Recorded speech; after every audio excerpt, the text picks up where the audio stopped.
sure you now understand the urgency of why we brought you here, Ms. Okilo.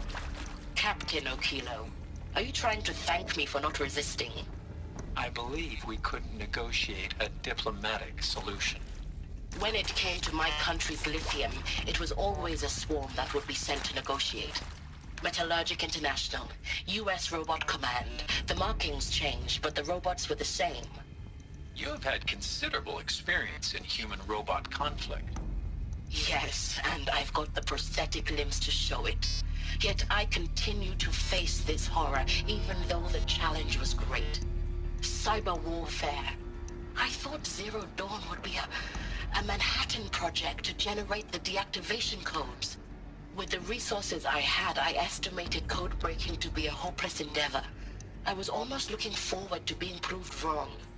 Unfortunately, your estimation was correct. As your General Hera said. So then, you did not bring me here to commiserate. What is left?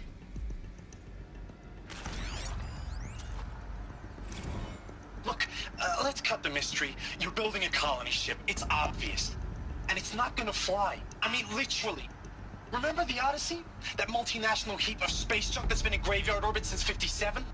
That went nowhere real slow. And you have to get somewhere real fast. Do you have any idea the immensity of the challenge to prep a new colony ship in time? To be clear, I'm not a worker on the project. Do you even understand how few people it could save? The whole generation ship concept is not gonna happen. It's the first thing you'd abandon in favor of embryonics. For that kind of storage, we're talking a lot of bulk, a lot of power, a lot of resources. So even if you do it, even if you build it and point it at Sirius X, there's no room for people on that thing, all right? If you could try to remain calm. You people are crazy if you think you're getting off this rock. No one's getting off. Medical!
CD02 data intact.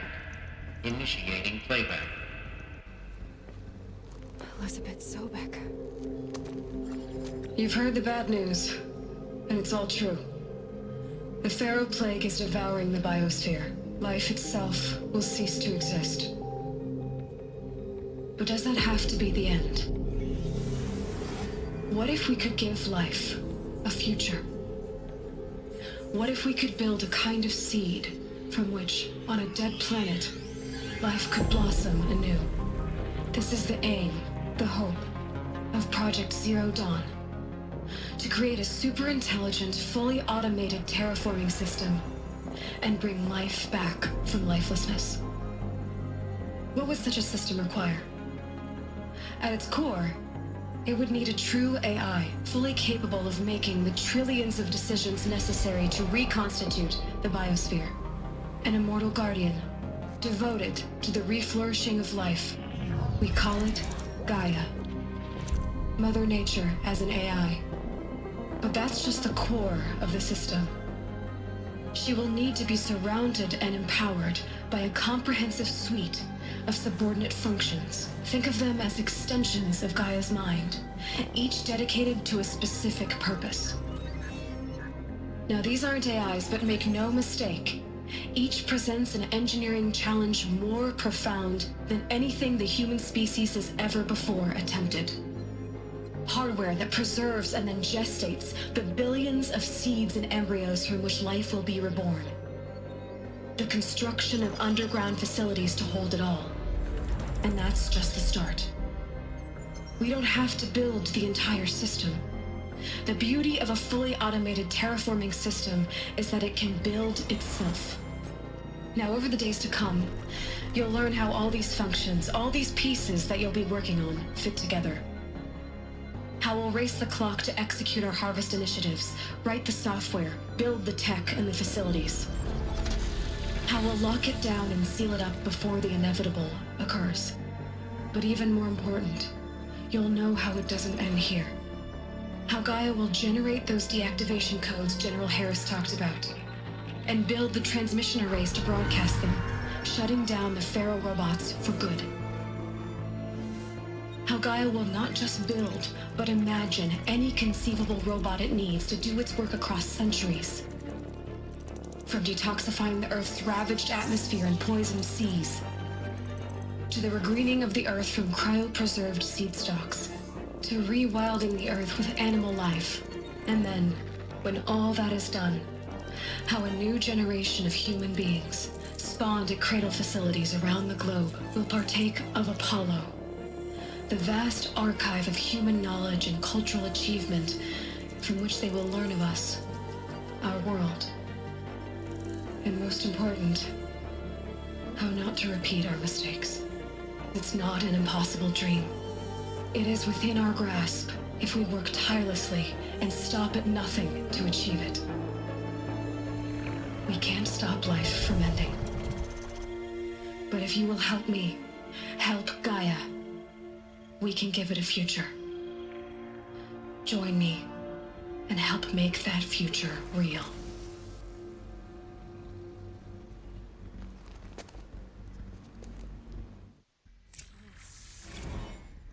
The whole Earth destroyed, but then remade? Yes. By a machine.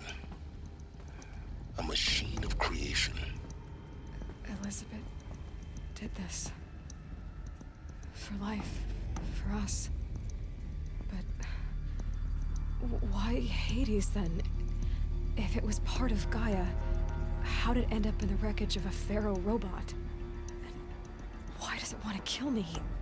And Apollo, the archive of knowledge, what happened to that? I'm as confused as you are. Maybe the answers lie ahead.